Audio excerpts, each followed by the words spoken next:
Et c'est l'heure du reportage de la rédaction. Fermez les yeux et imaginez. Imaginez que vous déjeunez au restaurant avec des amis. Imaginez que vous faites du shopping.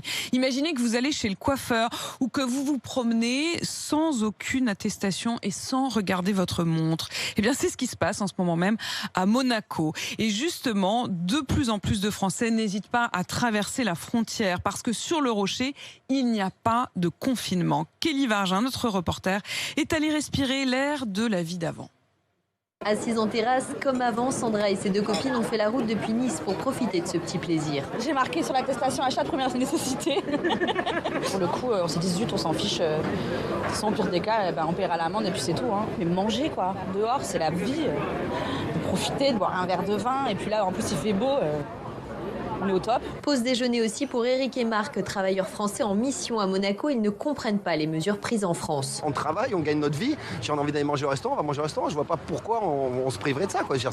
Ça fait juste partie des instants de la vie. Et aujourd'hui, c'est plus possible. On vit dans la contrainte permanente. Donc ici, c'est vrai qu'on a un peu plus de cette liberté. Quand je rentre en France, je m'éteins à petit feu. J'ai le droit plus qu'à voir ma femme et mes enfants.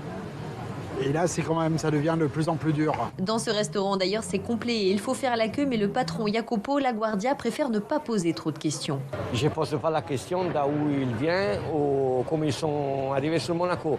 J'ai des clients que je connais et je les sers et je vois qu'il y a des clients que peut-être c'est la première fois que je vois. Les Français viennent manger, se balader, mais aussi faire des achats comme Cathy. Je ne suis pas du tout ordinateur, internet, tout ça.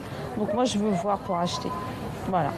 J'ai plus de choix ici. J'avais besoin de sous-vêtements pour ma fille. Après, il y avait d'autres produits essentiels aussi que je ne trouvais pas. Des livres, des trucs, des choses comme ça. J'ai commencé aussi les achats de Noël au niveau de la décoration qu'on ne peut pas trouver en France. Les ventes de jouets ont aussi bien démarré, constate Sylvie Bovini, gérante d'un jouet club. On a avancé nos ventes de Noël d'une quinzaine de jours à peu près. Il y a quand même une petite partie qui vient de l'extérieur, mais majoritairement les communes limitrophes et puis quelques exceptions. On a eu des gens qui venaient du Var.